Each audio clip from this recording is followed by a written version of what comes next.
web comienza como tal en los años 90 con los navegadores y con el hipertexto, y durante la primera fase es básicamente una especie de páginas amarillas. Todas las empresas cuelgan información en la red, pero básicamente la información que cuelgan es una información unidireccional desde las empresas hacia los usuarios, y básicamente lo que cuelgan son, en principio, teléfonos, direcciones, algunas fotos, etcétera, etcétera. Básicamente unas páginas amarillas, lo que eran antes las páginas amarillas, pero mejor accesibles y más evolucionadas, por decirlo de alguna manera.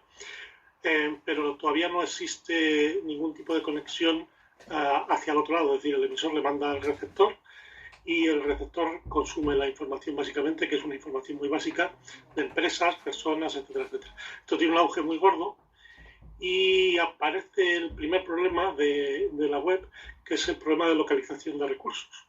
Es decir, todo el mundo tenía su página web, todas las empresas, etcétera, pero era muy difícil llegar a ellos, porque las páginas amarillas por lo menos podías ir al índice y sabías más o menos dónde encontrar una empresa o por las tareas que realizaba la empresa, y si querías buscar fontaneros, buscaba fontaneros. Pero en la web ni siquiera existe ese catálogo de fontaneros, ni existía entonces. Entonces, junto con la primera fase de la web, aparece un tipo de negocio y de recurso distinto, que es un tipo de mediador, que son los buscadores. Empiezan con el Yahoo y otros buscadores hasta que se come el cotarro completamente Google, y aparece una función importante que define mucho lo que es la web del futuro, es el mediador, es decir, alguien que nos facilita el acceso a la información. El proveedor de la información la pone, nosotros la consumimos, pero hace falta alguien que nos haga o que nos permita llegar a ella, que son los buscadores. Y la web 1.0, por decirlo así, básicamente es esa. De ahí pasamos a la web 2.0, que se conoce como tal, al fin y al cabo hay que ponerle nombres a las cosas, y en esa web lo que pasa es que empieza a haber una dirección bidireccional. Es decir, las empresas ponen información para los usuarios, pero los usuarios empiezan a poder participar en las empresas. En principio empezamos a trabajar con los bancos, empezamos a hacer compras en internet, etcétera, etcétera, y en esa comunicación bidireccional empiezan a surgir otro tipo de comunicaciones que son entre usuarios y usuarios, y nacen las redes sociales. Las redes sociales son aquellas en las que nosotros, los usuarios, empezamos a poder poner información en la red que consumen los usuarios al tiempo que nosotros la colocamos. Siguen existiendo los mediadores, antes eran solo para realizar búsquedas, ahora son también para hacer llegar nuestras propuestas o nuestros contenidos a los usuarios que quieren llegar a ellos. Me refiero, por ejemplo, a YouTube, me refiero a WhatsApp, me refiero a cualquiera de las web, a Facebook, etcétera, etcétera, que son el mediador que consigue que los usuarios hagan llegar información a otros usuarios. Esto es una revolución muy importante, como es evidente, tanto a nivel social como a nivel económico, como a muchos niveles, porque cambia mucho todo lo que sucede, la manera de consumir información, la manera de publicitar, la manera de obtener información por el consumo de información, cambia mucho. Y la web, como se pretende que llegue a la 3.0, se asigna normalmente a la cuestión semántica. En la web 2.0 y en la web 1.0, el contenido que existe en la web es simplemente sintáctico. Esto quiere decir que una máquina lo que lee cuando ve una página web es un texto, pero no es capaz de procesar ni entender lo que el texto le está diciendo. El siguiente paso que se pretende dar en la web es aquel en el que la máquina, cuando lea información de la red, sepa de lo que está hablando y, por tanto, un sistema automático, es decir, una computadora, sea capaz de procesar la información y masticarla para que los usuarios podamos acceder a ella de una manera mucho más potente. La web semántica es una promesa de futuro presente mal cocinado, que conceptualmente plantea el sistema de información con un salto más gordo que el que se ha dado hasta ahora, y el que se ha dado hasta ahora es muy gordo, pero no acaba de reventar. Y básicamente, en resumen, web 1.0, 2.0 y 3.0 es eso. No sé si quieres alguna matización. No, la verdad es que lo has explicado muy bien. Iba a hacer otras preguntas como después, pero yo creo que ha quedado suficientemente claro lo que son para que lo comprenda cualquier persona común. Si te parece, hablamos de usos que permiten estas nuevas tecnologías, estas nuevas webs en ámbito profesional o educativo, si conoces algún caso en concreto o más en general. Lo has dicho, comercio online y demás. Hay varias evoluciones, es decir, la red como tal es un sistema de información global que va evolucionando atendiendo a muchas características. Una de ellas son las características tecnológicas. Han avanzado, pero no tanto como parece. Y otro de ellos son las características sociales, que han avanzado quizá más de lo que parece. Dicho de otra manera, la tecnología ha ido casi siempre en este sistema detrás de los requerimientos que hacía el usuario. Uno de los requerimientos funcionales básicos es la visibilidad y la vistosidad de los diseños y de las aplicaciones que se han hecho. Ahí habéis entrado los diseñadores, publicistas y mucha gente ha entrado a meter contenidos. Y otro es el contenido de la aportación de la sociedad como tal, que ha ido creciendo o ha ido evolucionando la red. Cuando la sociedad ha ido evolucionando la red, empezó por las redes sociales y modificó el aspecto y la posibilidad y la relación social y un montón de cosas. Lo hemos visto en Facebook, lo hemos visto en YouTube, lo hemos visto en cantidad de ventas online, en cantidad de tiendas centralizadas tipo Amazon o otro tipo de cosas. Todo eso son funcionalidades y recursos, o sea, no recursos, sino funciones que ha ido asumiendo la red. Existen otros muchos y algunos de ellos han estallado ahora, sobre todo con el confinamiento, como es la educación online, por ejemplo, que estáis hinchados los estudiantes y los profesores más hinchados de esta nueva modalidad. Y a mí me ha sorprendido la capacidad de la red para asumir este volumen. Mascarillas no había, pero en TIM no ha faltado ancho de banda, ni en las casas ha faltado ancho de banda. Es decir, ha habido muchos recursos físicos y otros recursos de los que se ha carecido en esta fase, pero sin embargo no ha habido prácticamente carencias, salvo en algunos casos extraños, de ancho de banda, de recursos tecnológicos y de medios para que de pronto toda una docencia que se hacía offline se haga online en un momento dado. Y como eso, otras muchas cosas. El trabajo, no solo la docencia, el trabajo se ha convertido en trabajo de teletrabajo a lo bestia en un momento. Y las compras se han pasado a hacer en Internet en un momento. Se han suprimido totalmente las compras en directo prácticamente. Y la publicidad ya se venía haciendo en Internet. De manera que todo el mundo que antes era real, ahora resulta que puede seguir siendo real, pero ocupa su posibilidad en lo virtual de una manera vertiginosa. Entonces, cuando hablamos de funcionalidad de la red, tenemos que decir que casi todo lo estamos pasando a la red y que casi todo lo que hacíamos antes, y digo casi porque hay muchas cosas que no, pero muchas de las cosas que hacíamos antes y nos parecía que no iban a poder hacerse en la red, ahora se pueden hacer en la red. Desde comprar hasta publicidad, hasta hacer llegar contenidos hasta los usuarios, hasta relacionarnos persona a persona, hasta hablar con nuestra familia, ver a nuestra familia. De aquí a nada no, ya la gente se toma las cervezas por Teams o por Facebook o por Skype o por lo que corresponda. Entonces, funcionalidades, podemos hablar muchas y de muchas de ellas. Bueno, todo esto que has hablado, todos los servicios, todas las características, lo percibimos como algo cotidiano. Los usuarios, sobre todo, que no entendemos sobre el tema, entramos en una página y estamos acostumbrados a esa interacción, a enlazar, a ver contenido multimedia en esas páginas, pero todo esto tiene que tener algo detrás que permita que todo esto funcione como nosotros percibimos y que ninguno conocemos qué hay detrás, ya sea código, ya sea, no sé, explícanos un poco qué hay detrás de la web para que esto pueda funcionar. Bueno, detrás de la web, técnicamente, hay básicamente dos tipos de mecanismos. Unos mecanismos que son los que están en los servidores, es decir, aquellos sistemas de información, ordenadores o servidores de Internet que proveen de la información o de la funcionalidad, y otros que son los de cliente, es decir, es lo que tenemos en el navegador, lo que tiene el Chrome o el Internet Explorer, o lo que tienen nuestros aparatos móviles, nuestros smartphones, que ya no son phone, son más smart, son más otras cosas que teléfono. Entonces, todo eso son otras tecnologías distintas. Hay básicamente tres tipos de tecnología, por decirlo así. Una, la de servidor, que son los programas que se las apañan para hacernos llegar la información, las páginas web y para manejar nuestra información de Facebook, etcétera, etcétera.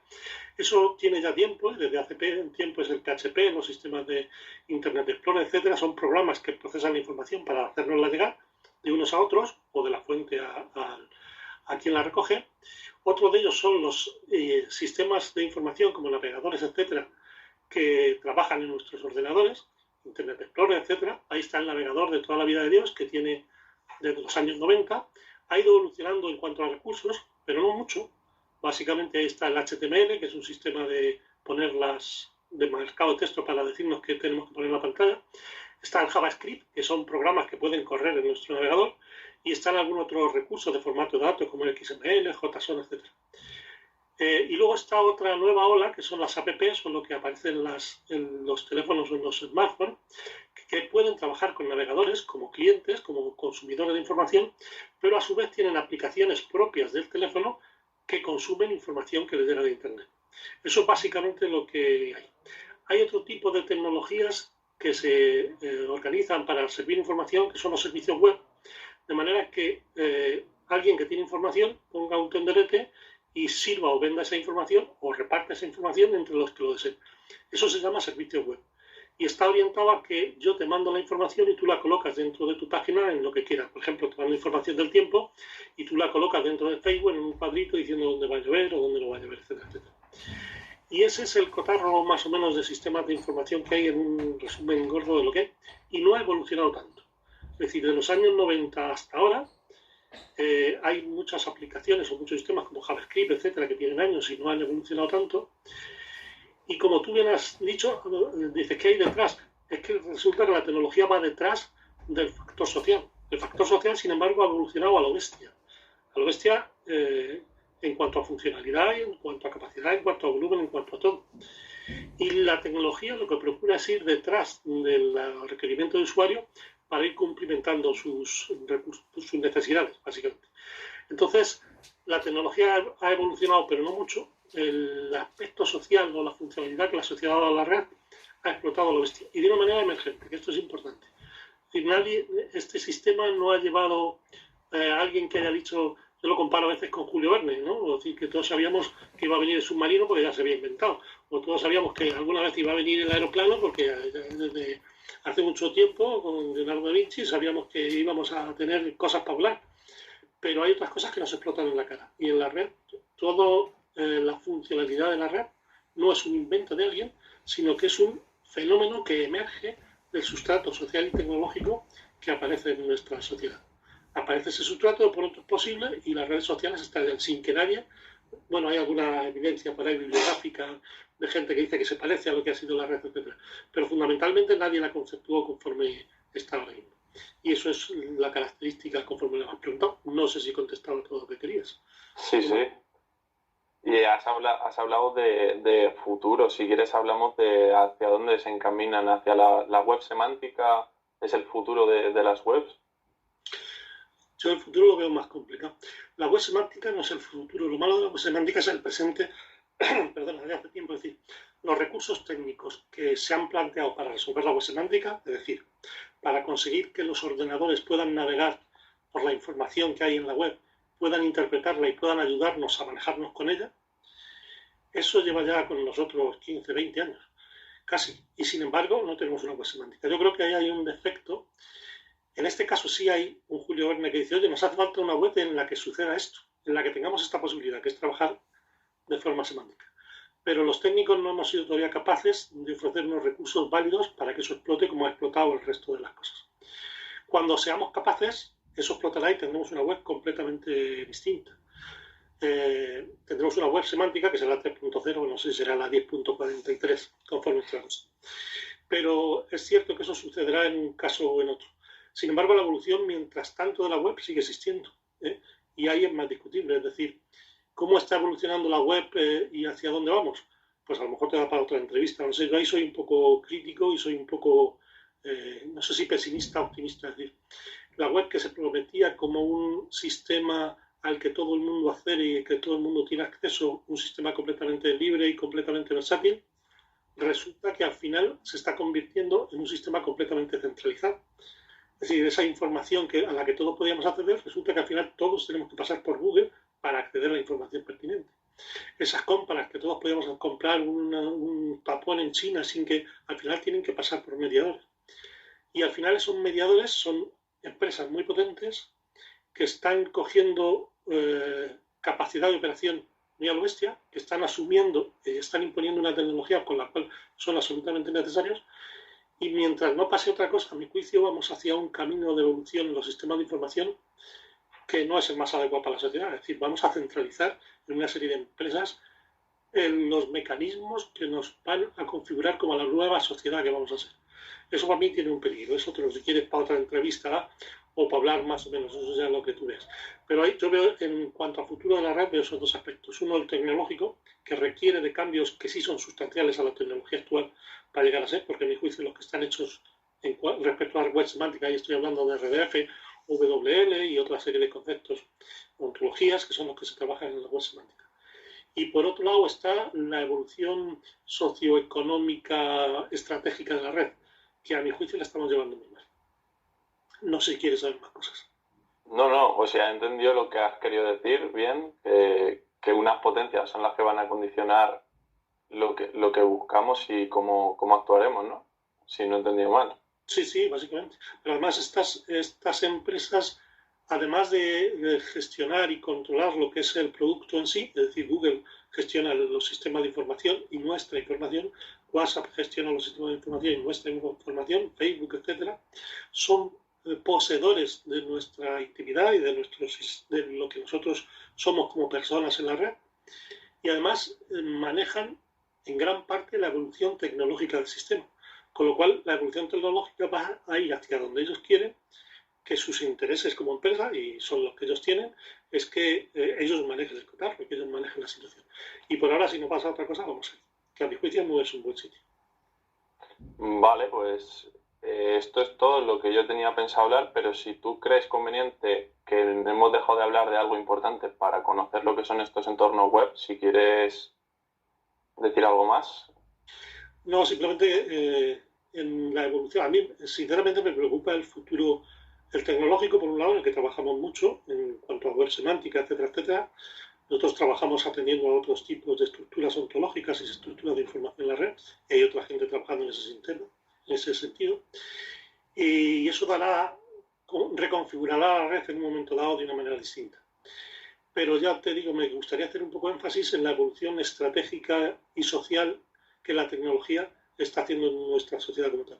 Es una cosa que sucede a una velocidad vertiginosa que no nos planteamos, que da poder a ciertas entidades de una manera que los coloca en una situación para el futuro, y yo creo que hay en ese aspecto hay que hacer una reflexión importante y una reconducción importante de hacia dónde va la sociedad y la tecnología conforme la planteamos.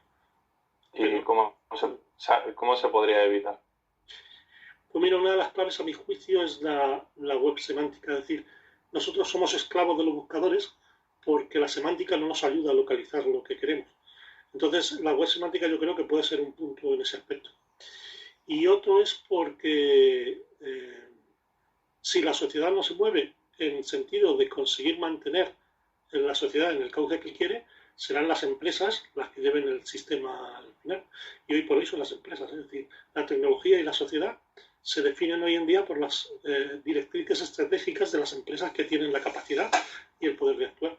¿Cómo se puede cambiar eso? Pues hay que cambiarlo socialmente, y ahí, si me permite romper una lanza en virtud de los tecnólogos, la romperé. Es decir, contra la potencia de las empresas supertecnológicas y superpoderosas no está más que la astucia y la capacidad y la inventiva de los técnicos, de las personas técnicas que manejamos. Y los que os dedicáis a comunicación, que seáis capaces también de definir lo que es la sociedad, hacia dónde va, y seáis capaces de poner los mensajes en donde hay que ponerlos. Si me permites que te haga o que rompa otra lanza, y que también tiene que ver con lo que estamos contando ahora y con vuestro sistema de comunicación, los sistemas de comunicación que existen actualmente y la transferencia de información que existe en los sistemas de comunicación, y me refiero a los WhatsApp, a los bulos de WhatsApp, a la cantidad de cosas que decimos en la red y el manejo y la influencia global en la sociedad de cualquier WhatsApp, cualquier bulo, en definitiva, cómo está organizado el tráfico y las reglas del tráfico de información en el sistema, tanto de los que sois periodistas o vais a ser, como de los que somos consumidores, como de la red, tecnológicamente está organizado fatalmente. Pero además no sé por qué. Porque teóricamente debería poder contrastarse cualquier sistema o cualquier información contra la fuente que lo emite, de manera que el que lo consuma pueda saber si la fuente es válida, no lo es, etc. Tecnológicamente lo haría un chiquillo de recién acabado, y sin embargo no aparece en los sistemas de información, no lo sé por qué. Pero creo que hay que trabajar mucho en ese sentido, es decir, los sistemas de información de cara a cómo vosotros servís la información y la vais a servir el día de mañana, ha cambiado totalmente. Los periódicos son otra cosa, los libros son otra cosa, la publicidad no tiene que ver y el periodismo no tiene nada que ver en lo que era a día de ayer. Y ahí hay factores que son los operarios, que son vosotros, y los tecnólogos que van definiendo el sistema. Y no es elemental lo que pasa, ni con unos ni con otros. Los tecnólogos tienen que trabajar, o tenemos que trabajar para que la tecnología permita lo que se debe hacer, y la gente que os dedicáis a la comunicación tenéis que procurar que esa evolución vaya hacia donde debe. Y estamos en un mar de evolución, es decir, esto es una cabalgata y estamos en el caos que nos llevará a una línea o a otra línea, en mi opinión. No, muy interesante. O sea, los medios de comunicación sí que es verdad que tenemos mucha culpa de cómo se percibe el mundo actual. Y no, me ha parecido muy interesante lo que nos has contado. Bueno, pues si te parece, lo dejamos aquí. Pues nada, para lo que quieras. Muchas gracias otra vez por ayudarnos, por acceder a esta entrevista, que la verdad que nos va a solucionar mucho el trabajo. Y nada, Paloma está haciendo un curso online y no te va a poder dar gracias ella, pero ya estoy